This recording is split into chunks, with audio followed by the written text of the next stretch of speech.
دوسری ایک مثال ہے سورہ القصص 28, 22, 23. وَلَمَّا تَوَجَّهَ تِلْقَاءَ مَدْيَنَ قَالَ عَسَىٰ رَبِّي أَن يَهْدِيَنِي سَوَاءَ السَّبِيلِ وَلَمَّا وَرَدَ مَاءَ مَدْيَنَ وَجَدَ عَلَيْهِ أُمَّةً مِّنَ النَّاسِ يَسْقُونَ وَوَجَدَ مِن دُونِهِمْ امْرَأَتَيْنِ تَذُودَانِ قَالَ مَا خَطْبُكُمَا قَالَتَا لَا نَسْقِي حَتَّىٰ يُصْدِرَ الرِّعَاءُ وَأَبُونَا شَيْخٌ كَبِيرٌ. اب یہ موسیٰ السلام کا واقعہ ہے، اور جب موسیٰ نے مدین سے ملنے کی توجہ کی، کہا ہو سکتا ہے میرا رب میری ہدایت کرے گا ٹھیک ٹھاک راستے کی. اور جب وہ مدین کے پانی کی جگہ پر وارد ہوا اور لوگوں میں سے ایک امت کو اس کے اوپر پایا جو پانی پلا رہی تھی، اور ان کے علاوہ 2 عورتوں کو پایا جو اپنے مویشیوں کو روکے ہوئے تھیں، اس نے کہا تم دونوں کی کیا بات ہے؟ ان دونوں نے کہا ہم اپنے مویشیوں کو پانی نہیں پلا سکتے جب تک کہ یہ چروائے نہ ہٹا لیں، اور ہمارا باپ بوڑھا ہے. اب دیکھیے اس میں دیکھیے یہاں ایک واقعہ بیان ہے، حدیث بیان ہے، واقعہ. اس میں موسیٰ السلام ایک خاص جگہ پہ پہنچتے ہیں، وہاں پر ایک قوم کھڑی ہوئی مویشیوں کو پانی پلا رہی ہے. قوم کا مطلب ایسا لگ رہا ہے جیسے وہاں سب مرد ہیں، لیکن ایٹ دا سیم ٹائم وہاں 2 عورتیں دیکھی، انہوں نے 2 لڑکیاں 2 عورتیں دیکھی جو وہاں رکی ہوئی ہیں اور انتظار کرنی ہے کہ جیسے وہ پہلے مویشیوں میں پانی پلا لیں تو پھر وہ بعد میں وہ پلائیں گی. تو موسیٰ السلام نے حجاب کے پیچھے سے، پردے سے پیچھے سے جا کے ما خطبکما، انہوں نے خطاب کر لیا ان سے، کیا بات ہے بھائی آپ کیسے باہر ہیں؟ کیونکہ گھروں میں تعلق رکھنا چاہیے نا عورتوں کو تو، مگر وہ باہر تھی. انہوں نے پوچھا کیا کس طرح کیسے ہیں آپ یہاں کیوں آئے ہیں، کیا بات ہے؟ تو انہوں نے کہا کہ ہم اس لیے انتظار کر رہے ہیں کہ پہلے مرد اپنے یہ مویشیوں کو پانی پلا لیں پھر ہم پلائیں گے، اور ہمارے ابا جو ہیں شیخون کبیر ہیں. شیخ اب تو شیخ کا مطلب ہوتا ہے جیسے کوئی بڑا، شیخ کا مطلب عربی میں ہوتا ہے بوڑھا، ادھیڑ عمر بوڑھا آدمی. شیخون کبیر، کبیر بوڑھا. تو ہمارے ابا بوڑھے ہیں یعنی کہ کوئی طاقت نہیں رہی، کیا ان کو آنا چاہیے تھا باہر اس جگہ پر، تو وہ کیونکہ اس پوزیشن پہ آ گئے تو ہم یہاں. تو یہ میں اس مثال یہاں کیا بن رہی ہے کہ موسیٰ السلام نے پردے کے پیچھے سے ان 2 عورتوں سے بات کر لی، اور وہ 2 عورتیں حجاب میں تھیں، انہوں نے جواب دے دیا، کیونکہ ان میں سے ایک کی پھر بعد میں شادی ہوئی. بات چیت ہو رہی ہے.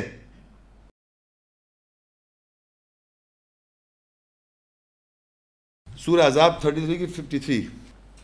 یا ایھا الذین آمنوا لا تدخلوا بیوت النبی الا ان یؤذن لکم الی طعام غیر ناظرین اناہ ولكن اذا دعیتم فادخلوا فاذا طعمتم فانتشروا ولا مستأنسین لحدیث. میں یہاں تک پڑھتا ہوں، اس کے بعد آگے بعد میں. اے وہ لوگوں جو ایمان لائے، تم نبی کے گھروں میں داخل نہ ہو سوائے جب تمہارے لیے کھانے کی طرف اجازت دی گئی ہو، علاوہ اس کے پکنے کا انتظار کرنے والے ہو، اور لیکن جب تمہیں پکارا جائے، بلایا جائے، پھر داخل ہو جاؤ. پس جب تم کھا لو پھر تم منتشر ہو جاؤ، اور کسی حدیث واقعے کے لیے انسیت مانوسیت نہ دکھاؤ. ولا مستأنسین لحدیث، اور کسی حدیث کے لیے انسیت نہ دکھاؤ. ولا مستأنسین لحدیث، حدیث کہتے ہیں واقعہ. تو آپ ان کی بیوی سے کچھ حدیث پوچھنا، کچھ حدیث سے مت پوچھیں کہ نبی کے گھر میں جا کے آپ ان کی بیویوں سے حدیثیں پوچھیں، نہیں پوچھیں نا. صحیح ہے، ویری گڈ. کیوں آگے لکھا ہوا ہے ان ذالکم کان یؤذی النبی، بے شک وہ تمہارا ایسا کرنا یعنی حدیث واقعے کے لیے مانوسیت دکھانا نبی کو اذیت دیتا ہے. آپ جو حدیثیں پوچھ رہے ہیں نبی کو اذیت ہو رہی ہے. بھائی میں قرآن کی آیت پڑھ رہا ہوں، یہ آپ سمجھ میں نے کوئی اور قرآن بنایا ہوا ہے؟ یہ وہی قرآن ہے. بے شک ان ظالم کانا یؤذی النبی، اور تمہارا یعنی بریکٹ میں حدیث واقعے کے لیے مانوسیت دکھانا، ایسا کرنا نبی کو اذیت دیتا ہے. فاستحیی منکم، پس وہ تم سے حیا شرماتا ہے، شرم کرتا ہے. نبی صلی اللہ علیہ وسلم شرم کر رہے ہیں. واللہ لا یستحی من الحق، اور اللہ نہیں شرماتا، حیا کرتا بتانے کی، اس بات کو کھول کے بتا رہا ہے کہ کیا پوزیشن ہو رہی ہے کہ آپ حدیث کے لیے جو آپ انسیت دکھا رہے ہیں اس میں نبی کو شرم آ رہی ہے، حیا آ رہی ہے، اور اللہ تعالیٰ اس کو وضاحت کر رہا ہے کہ آپ ایسا نہ کریں. اور آگے کہتا ہے آگے وَإِذَا سَأَلْتُمُوهُنَّ مَتَاعًا فَاسْأَلُوهُنَّ مِنْ وَرَاءِ حِجَابٍ. اور جب تم یعنی ان نبی کے ازواج سے متع کے بارے میں سوال کرو یا پوچھو تو پس حجاب پردے کے پیچھے سے سوال کرو. کسی چیز کے بارے میں متع کہتے ہیں ساز و سامان, مطلب کوئی ایسی بات نہیں ہو رہی کہ حدیث واقعے کے بارے میں نہ پوچھیں آپ. ساز و سامان یہ کدھر رکھنا ہے سامان, کوئی سامان ساز و سامان کے بارے میں یعنی ساز و سامان کے بارے میں آپ پوچھ رہے ہیں تو آپ پردے کے پیچھے سے پوچھیں. ذالک اطہر لقلوبکم وقلوبہن, یہ تمہارے دلوں کے لیے اور ان کے دلوں کے لیے, ازواج جو ہیں مطہرہ جو ہیں ان کے لیے طہارت ہے, یعنی پردے کے پیچھے سے بات کرنا. وما کان لکم ان تؤذوا رسول اللہ, اور یہ کہ تم اذیت دو رسول اللہ کو. ولا ان تنکحوا ازواجہ من بعدی ابدا, اور یہ کہ تم ان کی ازواج سے بات کبھی بھی نکاح کرو. ان ذالکم کان عند اللہ عظیما, بے شک یہ اللہ کے نزدیک عظیم بڑی بات ہے. اچھا دیکھیں یہاں آپ کو 3-4 باتیں میں آپ کو اس کی وضاحت کروں کہ سب سے پہلے تو اللہ نے منع کر دیا کہ کسی حدیث واقعے کے لیے آپ انسیت مانوسیت نہ دکھائیں نبی کے ازواج کے بارے, ان سے پوچھیں نہیں. اور نبی شرماتا ہے اس بات سے, اللہ تعالیٰ شرماتا نہیں, وضاحت کر رہا ہے, حیا نہیں کرتا, بتا رہا ہے. لیکن آگے بتا رہا ہے اگر تم نے سوال کرنا ہے یا کوئی چیز پوچھنی ہے, وہ بھی متع کہتے ہیں عربی میں ساز و سامان. اگر کوئی ساز و سامان کے بارے میں آپ نے سوال کرنا ہے تو پردے کے پیچھے سے بات کریں. وَإِذَا سَأَلْتُمُوهُنَّ مَتَاعًا, اگر تم سوال کرو گے کوئی ساز و سامان کے بارے میں, فَاسْأَلُوهُنَّ, پس سوال کرو ان سے, مِن وَرَاءِ حجاب, تو پردے کے پیچھے سے. اب مجھے بتائیے پردہ کون سا ہے یہاں پر جس کے پیچھے سے یہ دیوار ہے, ادھر نبی کی ازواجیں ہوں گی یا کس طرح ہو رہی ہے بات, یا یوں ہو رہی ہے بات,